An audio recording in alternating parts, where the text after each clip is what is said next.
Cozy season is ahead, and you'll be spending way more time inside. Is your home ready? Don't worry.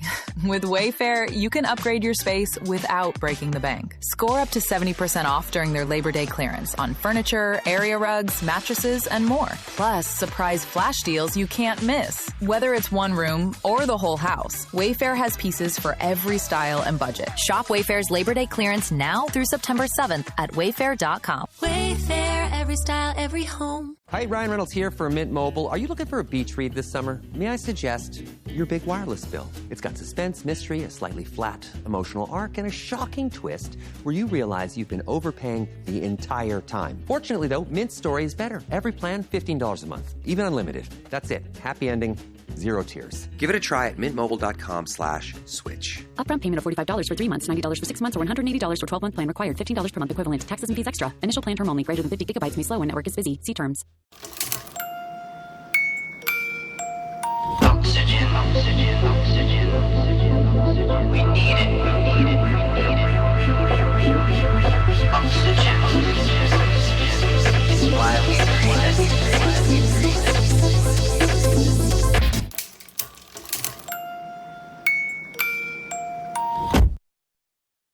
Hey everyone, welcome back to another episode of Small Business Stories. You know me, the voice, Dr. LL. Laurelyn here with you as your host, bringing you new guests every week, talking about different angles of entrepreneurship and small business ownership. Today in the house, we've got Jim Martin. He is the founder of ACM Capital Partners, and he's got a story to share or two, because he's all about finding ways to move people forward. Even if you think, my finances are not that great, I'm not going to get anywhere. Jim, welcome to the show. Thank you. It's a pleasure being here. Well, when we started the little chit chat, pre-show, right? Like the pre-meeting, you were giving me some highlights that you are approaching almost 20 years with your business. Congratulations. That's a milestone very few hit. Thank you. Thank you. Yeah, it doesn't cover my career. I mean, I've been doing this type of work for many, many years. And I was hired back in the day by private equity firms and high net worth individuals to help them get out of tough situations or go into companies that they didn't quite understand, figure it out and try to come up with a long-term solution or play for the business. And so I've been doing this type of work for about 35 years. So for quite a time. Yeah. Doesn't it get scary when you think back and go, yeah, I started work, I graduated in da-da, and then you're like, ooh, the math, it's not years anymore, it's decades. It is. It does, it does get scary, but yet, when you think about the one's path and the various challenges that one has had, it's really great to be able to share that, right? Because you have so many stories, and it spans industries and continents and situational issues. So yeah, it's been a fun ride. Indeed. And as someone who is also seasoned, I like to focus on that expertise. And this is a big part of the reason why we bring this podcast to people. So you can listen and learn from those of us that have walked through it, gone through it, fell apart during it, all the rest of that stuff. That's not to say that I don't have young entrepreneurs on. I do from time to time, because they have a fresh perspective on things. And I think everybody needs to be heard because everybody knows something. And so with that, even just before we get into all of this and how people can dig out in some of the stories, I thought just the naming of your company was a nice little story, because I always ask, like, well, where did that name come from? Yes. So as I said, I've been doing restructuring work, recapitalization of balance sheets, et cetera, really since about 1990. I started my career in banking, and then in 1990, I followed one of the bankers that I worked for into a new venture, and they had acquired a subsidiary that he didn't understand, and so he threw me to the wolves and said, "Go ahead and figure this thing out and let me know if it's worth investing in, or I should say, putting more money in. And so that was really my foray into the restructuring world. And so I did that really as a hired gun. As I said, I did it pretty much on my own. I mean, I haven't had a W-2 since I was in my 20s. And so, but then I was fortunate enough to get into a large aviation company after 9/11. And that was, it took me 6 years to get this business turned around. I had two divisions, and it was a wonderful outcome, an incredible outcome in South Florida. We saved about 900 jobs in the process. And today, I sold the business in '08, and today the amount of employees at that company is doubled in South Florida. So that's I mean, that says it all, right? I mean, when you're able to do something like that, it's such a proud moment for myself, but also for the management team that I led, and most of whom are still there. But back to the naming, once I sold that business, I was sitting there saying, okay, now what do I do for the rest of my life? And I had a newborn. And so I said, you know what? I think what I want to do is I want to start my own practice, and I want to, and mind you, this is '08. So we were rolling into, I mean, Bear Stearns had just collapsed. We were going into the summer of '08, and it was really tough waters, but really didn't know how tough they were. But nevertheless, I decided to start my own advisory practice, and the name of it, ACM, is my daughter's initials. And so I thought that was appropriate because you never forget your purpose, right? When you've involved your child like that in your work. So it's been a wonderful ride, and I'm happy to say that I'm still here today, and we're still doing great things. Excellent, because that is really quite the transformation story. And then I'm curious, again, just a little sidebar. Has your daughter shown interest in the business and working with you and supporting you? Because that's always a hot potato, right? Like, oh, I don't want to do what my parents did. Well, that's a great question. It's funny because she's going into college and she's majoring in business, so we shall see. Um, and I didn't lead her to that. I didn't say anything to her. It's her own choice. The only thing I've ever said to her is follow your passion, whatever that might be. So we will see. But she, along the way, she's learned of stories. She's learned of incidences that occurred in her lifetime that were pretty monumental at the time. And so it's been fun to share some of those stories with her, and more importantly, to share the struggles within those companies and the ability to come through it. So at least from the sidelines, she's understood perseverance in that regard. And that's, I think, really the heart of this episode, where I'd like to take it. Because we talk a lot about Gen X being the most resilient generation, right? We were the ones that grew up where mom went back to work, put a key around a shoestring around our necks and said, go figure it out. Cook your mac and cheese when you get home, turn the stove off, and just make sure you come back when the lights are on, right? That's right. Essentially feral children, right? Left to our own devices.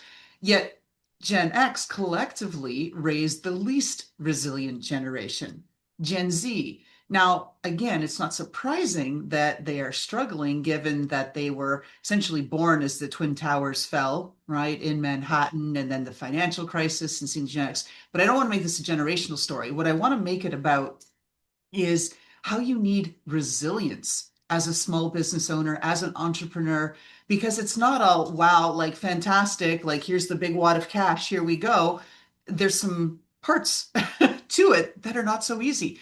Let's talk about where your clients, again, would never name names, where you've seen them run into trouble. What kinds of trouble happens? Sure. I mean, I've seen every variety that you could imagine. I'll give you an example. I had a gentleman who became a client of mine in 2011, I think it was. He had started a very successful business that out of his garage, and built it and ultimately sold it and he took home from that sale about 110 million. So Wow. a wonderful story, wonderful outcome. However, when he closed on the transaction, it was just a few years before '08, and consequently, he proceeded to invest in other businesses, etc. Well, then, of course, '08 happened. He spent a lot of time in aviation at that time. Well, aviation took it on the chin in a big way. And so he was in a bad way. And so he came to me with a lot of personal guaranteed debt, or a lot of debt that was personally guaranteed. I mean, he was in a bad way, and quite candidly, he didn't know how to get out of it, and for good reason. I mean, he was an entrepreneur. He didn't understand the world of finance that well, and so I had to hold his hand. And he was considerably older than I, but I held his hand and walked him through it, and we ultimately got the guarantee, which was about $17 million, and we got that guarantee reduced to 2 million. And that was the impetus for him to start a new business at that time, which was 2012. And now I will say that he then started a new business, and unfortunately, he made some of the same mistakes. And so I had to come back in about 6-7 years later and kind of right the ship again. But the point being, a lot of my clients have been entrepreneurs. A lot of my clients have failed, and they have failed miserably, and they have failed often. And they are, I think they are the epitome of perseverance because of that. I mentioned the fact that I, haven't had a W-2 since my 20s. And so I admire people that are of similar ilk, that have, done it themselves and not relied on anybody else, but have, fought the fight and have been in the trenches, and really have figured out how to get through it. And I always tell people, look, unless you've been up in the middle of the night trying to figure out how to meet payroll that week, don't tell me you've run a business, okay? Because that is that to me is where the rubber meets the road. That's where you've got to figure it out. That's where you're on your own. It's the middle of the night, and you're trying to figure out, how the heck am I going to keep these employees employed and the lights on? And there's always a way, candidly, to figure it out. Most of the time. I'm sure there's industries. If you're in the copier business, that would have been a challenge. But most of the time you're able to figure it out. And the key is that perseverance. And I tell people also, look, you got to burn the boats. When you make a decision and you move on to whatever that decision is, and you bring your team with you, when you get to that island, you burn the boats. You do not give yourself a chance to retreat. You are going to fight through that island. You're going to fight whatever's in front of you, and you will succeed. And you will tell your team you will succeed, because they're looking at you. And so, to me, perseverance is, sure, it's a science, but it's also an art. And I think people don't give themselves enough time to persevere at times. I think they will at times pull the plug, and run to a job. Let's say I've known many people that have done that. Just said, I can't deal with this anymore, and they've gone and found a job in that industry, and they said, okay, now I found safe ground. Well, here's the thing. I had this discussion at dinner last night. I had met a gentleman from Ford Motor, fortunate enough, he was a mentor of mine, who he was the one that had taken the Ford Mustang to Europe in the 60s. And when I was contemplating taking a role in a business in Eastern Europe in the 90s, he said to me, Jim, there's no such thing as job security. So those people that go for the W-2s, that think that they're coming on solid ground or safer, areas are mistaken. I would argue that, probably the safest route is the route that you're already on, that you're controlling everything, right? So That's it. This is it. Not to say that there aren't going to be market perturbations and all these kinds of things that you're going to have to overcome. Oh my God, like I said, I've pivoted so many times, I've just about lost track. right, But to your point about the JOB, there are new pressures now, AI, all of these sorts of things right, that are creating right, these redundancies with respect to talent. And so right, we've got to look at, well, what can we do? What can I do given my skill set and my interests? right. And you talk about again, like that perseverance. I mentor a lot of young entrepreneurs, and I've had two recently since the holidays where both of them have said, "Oh my God, I've been hustling for like 2 weeks and I don't have a freaking client yet. Like, I'm not sure." And I'm thinking, oh my God, 2 weeks?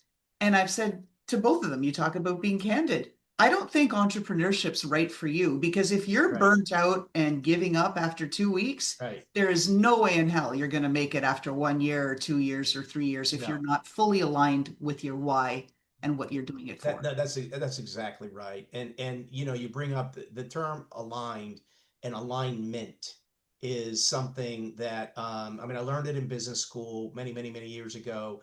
And it's one of the truest tests of a leader is to ensure that they're aligned with their employees, aligned with their constituents, be it their vendors, be it with their customers, be it with their lenders. The alignment of interest is so critical, particularly when you're in a tough situation. And I'll say this in that regard. Oftentimes, what I would come into are companies that were in distress and they had been hiding from the lender. They have been, withholding information from the lender. They're avoiding their calls, or they're telling me we'll get back to you, et cetera, et cetera. Well, what happens? Well, if it's a traditional lender, that they're getting nervous as all get out, and it does nobody any good when one does that. And so again, alignment of interest, it's across all constituents, and especially when you're in distress, the biggest constituent sometimes is that lender, and to make sure that you're in communication with that lender on a regular basis, and more importantly that you say, listen, I got this, we've got a plan, we're going to get out of this is how we're going to get out of it, but guess what, you're going to have to ride with us, so we're in this together, but we're going to do this together. And so I love the word alignment. I really do.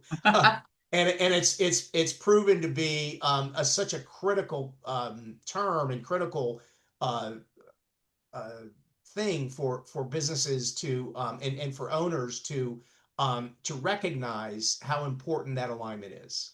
Oh, yeah, because it's on every aspect of the business, starting Exactly. with, is the business and the direction that it's going aligned with your personal passions and vision and dream? Right. Is it aligned with the people that you're surrounding yourself with who are Right. helping you achieve said dream or vision?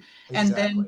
is it aligned with what the market wants, what it's willing to pay for, Right. all that sort of stuff? It is all of that. And as someone who has failed on, all three of those aspects, but learned, Well, there you because go. you get up and you That's figure the it out like, important no, part, right? yes, I'm going Yeah. to keep going. Yeah, I Right? know. I listen. I have been fortunate enough over the years to bring business professors in from my business school and others, well-known business schools. But I brought in professors at companies that I've stepped into, in companies that were in distress as well, and spent a day or two offsite with, and this professor would be a strategy professor, and we would together design the strategy. And it's not about where we were, right? It's about where we are and where we're going. And you get the buy-in. And again, oftentimes they'd say, well, I mean, how the hell are we going to keep our lights on? But no, no, no. Listen, that's going to take care of itself. We got to figure out what the best strategy is, and you guys need to do that. And so that's proven to be a really effective tool. Not only do you get buy-in from everybody, but you then create that alignment. You align your strategy that's being created with all of those various constituents. And It's really it's served us well over the years. I've been doing that particular exercise on and off, but I've been doing it for 30 years, candidly. And I think it's just a great way to not only build rapport, but also to get buy-in from your key management team. Oh, yeah, you get it. And then I think you've given us the answer, but what are those signs that a business is in distress? Is the first sign avoiding books and avoiding the reality? Yeah, great question. I was in an automotive company in '08. Right after I sold the aviation company, I stepped into a tier 2 automotive supplier in the summer of '08. And these guys had done exceptionally well over the years, but they started to slide. And I said to the owner at the time, I said, you guys have to do a cash flow forecast, what we call in the business and industry 13-week cash flow forecast, which means, hey, for the next 13 weeks, what are our inflows and what are our outflows? And what does that look like? And once we did that exercise, and once I showed that, and I had a team with me, and once we showed that to the owner and his business partner, it was clear that the automotive industry was on a severe downturn. And put that in perspective, in '08, the beginning of the year, the North American the Automobile Association had forecasted 16 million vehicles being manufactured in '08. And so I'm saying to you, this was in the summer, this was June, if you will, of '08. And it was clear to me that we were in tough waters. And this is before Bear Stearns, and it was certainly before September's, complete, off the cliff. So we were a little ahead of the curve, if you will, of being able to then make changes and reduce staff and do some other things to reduce the cash burn during that period of time. But and I'm sorry, I'm kind of going around, but to answer your question, it's really when you're in distress, the most important thing you can do is understand what your cash flow is. Where are you going to be getting your cash from? What are your receivables? What do they look like? Are you getting stretched on your receivables?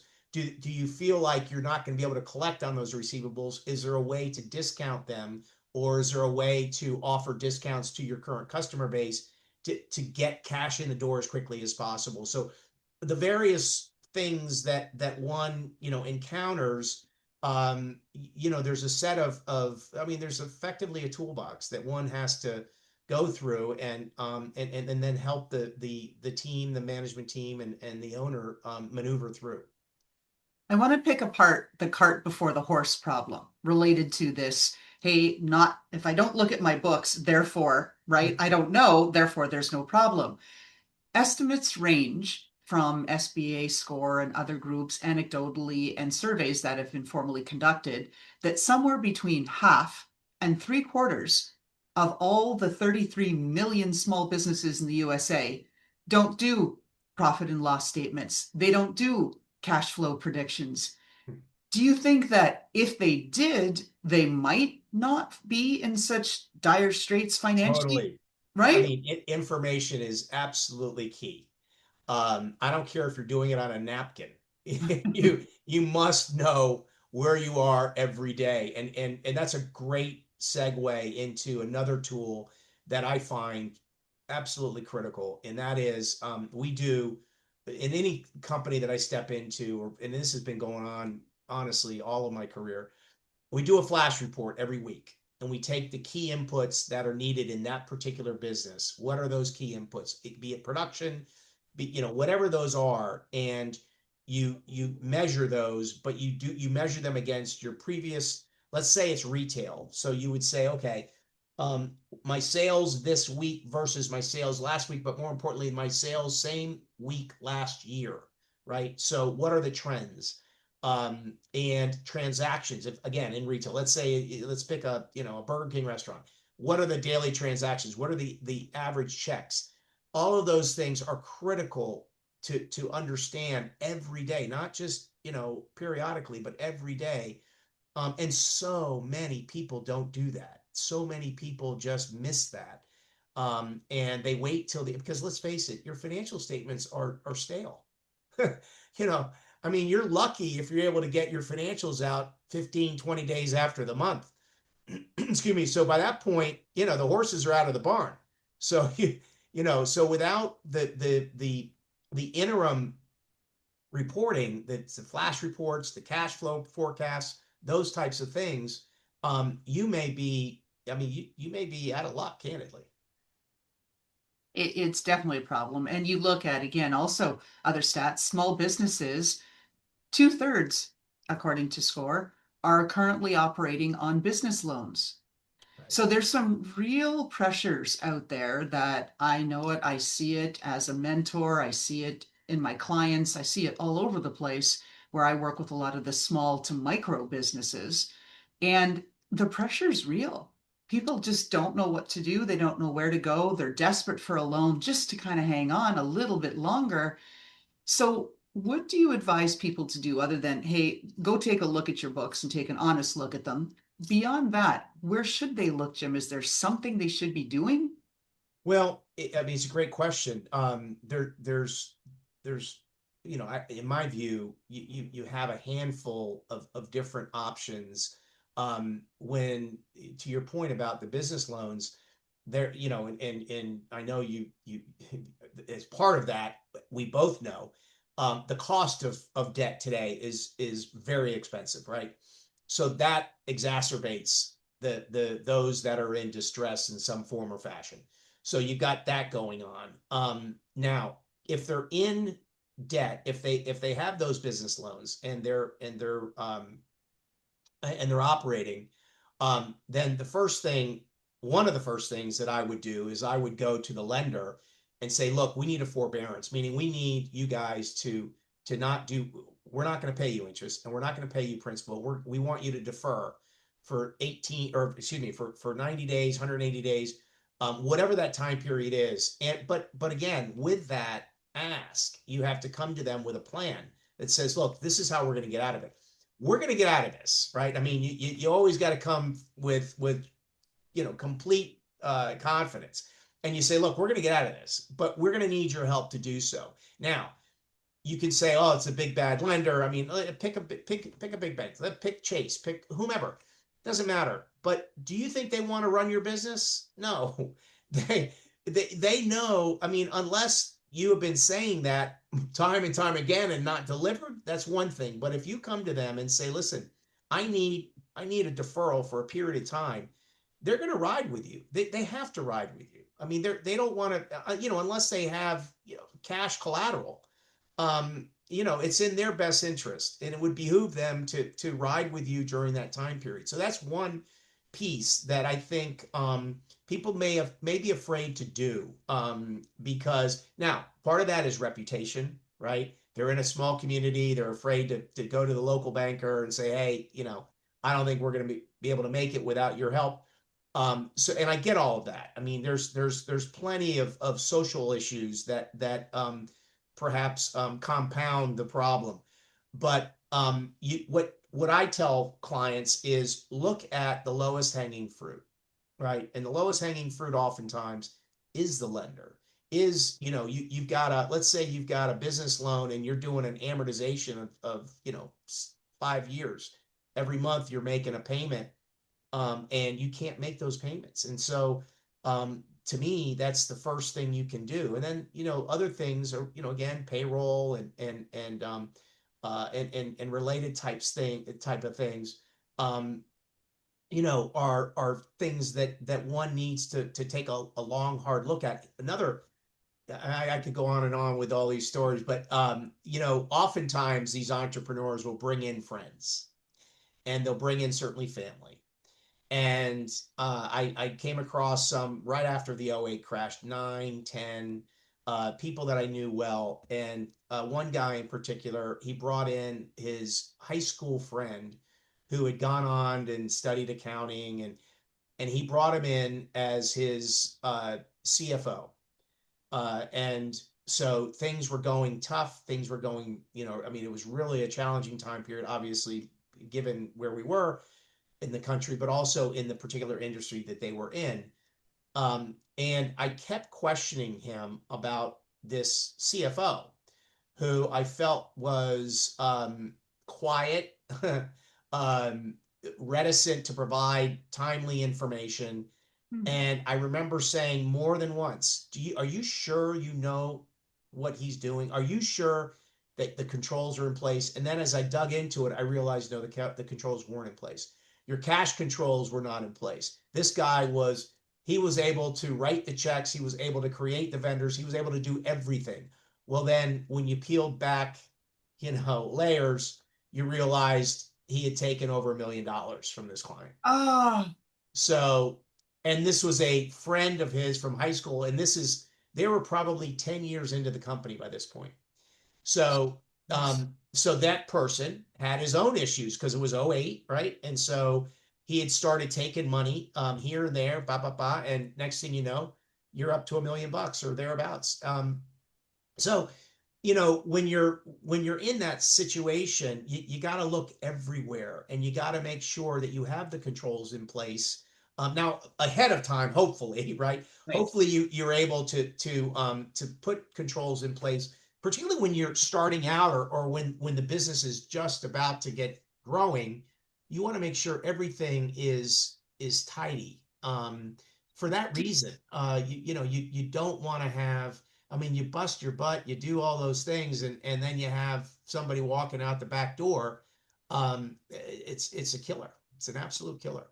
do you think that part of it is, I guess, really the psyche, the mindset, and the fear that the entrepreneur who's in financial trouble is experiencing, and so they tap a friend, a family, somebody, just because it's so scary and they want to bring them in, they want that reassurance.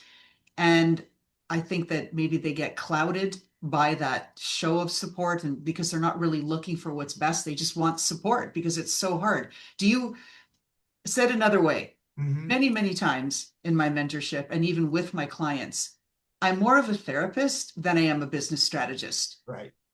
Right. Is it the same for you? Because I mean, the stakes that you're playing in are huge. No, absolutely. I mean, I mean, I've had to talk some people off the ledge, for sure. I had a case where this was a third generation, and unfortunately, this third generation, the business was very successful, first and second. He was the third. When things were going great, he pulled a ton of money, ton of capital out of the business and spent it on, a big home, the boats, all that thing, all those things. And I remember going to their house when the bank was foreclosing on them, and the wife was literally selling chandeliers and other things that she was not supposed to be selling once they sold the house. They were attached. And she was selling them in order to keep cash to keep her kids in private schools. So, so people get desperate is the point. But they will bring in oftentimes cousins and other friends that are perhaps myopic, or perhaps are really not, they don't have their best interests at heart. No. Or they're not, again, we talked about alignment at the beginning of the podcast. Right. They're not aligned with the skill set that's really needed. That's right? right. And maybe their intentions are pure. Yes. Or not, but they're not the right fit for what needs. That's exactly right. Right. You got to cut out the friends and say, no more BS. This is where we are. This is the reality. What do we do next? No, that's right. And you're spot on. You got to rip that Band-Aid and get rid of the people that are perhaps yesing you to death, right? I mean, it's tough love. You need the tough love. And I mean, I've told people that I was in a situation in 2000 where we had to take a company into bankruptcy in Ohio. And I'll never forget, it was 1,800 employees, and the business had been in existence since, for 125 years. 125 years. And we took it into bankruptcy. It had 1,800 employees. And we ended up effectively liquidating the company. And I remember one of the women that had worked there for many years, they had pensions and everything. All of it was pretty much wiped out. And she said to me, I'll never forget it. She said, you know, if you were just here sooner, if they had called you sooner, Yeah. you know, and so often that's the case, whether it be myself or anybody, people that know what they're doing. I mean, you can really just benefit so much from that type of counsel and leadership. You know, and they, you know, you tell them, don't be afraid to ask, don't be afraid to seek help. You don't have the answers, and you're not supposed to have the answers. This is not a world that you're familiar with. So, Jim, where can folks find you or ACM Capital Partners, and what's sort of the minimum either annual revenues bogey that they should be, I guess, have as a business before they work with you? Because I'm Sure. imagining with a certain range of clients. No, that. So, I mean, you know, we've always worked in the lower middle market. So I would say that our client base from a revenue standpoint has ranged from 10 million to about 500 million, but more towards I would say that the median is about, you know, 80 to 100 million, right?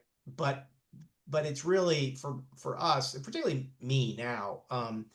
You know, I will take on cases or clients that I feel have real potential, whether it is just 10 million or 15 million, and you feel like you're going to be able to make a real difference, and you're going to really be able to help a family or this business. So it all, you know, it all depends. But I tell people, don't hesitate to reach out. You know, our website is ACM Capital Partners, simple enough. And there you can reach out to us that way. You know, you can dial us on the phone. We're on LinkedIn, we're on Facebook.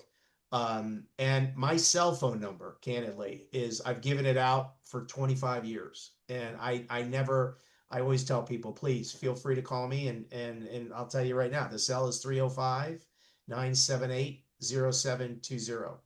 I will not, I mean, I'll always answer the phone, and I will listen. And if we can help you, we will. I'm the same way. My cell phone is everywhere. And so if people, of course, here it is, I want to help, right? Good. So last question, signature question of the show. Sure. If we got to peek into your closet and there was a pair of footwear or maybe a clothing accessory that personified who you are, Jim Martin, what are we looking at, and why is that your go-to and it represents everything you stand for? That's an interesting question. I don't want to say you've caught me flat-footed, but that is a great question. So I will tell you, my closet is very neat. That's the Virgo in me, the accountant in me, and I have clothing for all occasions. You know, we spend a lot of time in Colorado, still have a place in Miami, and so the closet contains clothing for every occasion and every weather pattern that's known to man. But it's a very neat closet, and so I like to have things orderly, which really speaks to what I have to do when I go into a company. Right? Is really You are aligned. That's right. That's exactly right. That's exactly All right. right. With that, Jim Martin, founder of ACM Capital Partners, thank you so much for being on our show today. Thank you for having me. And how about that fantastic intro by Touch Circle?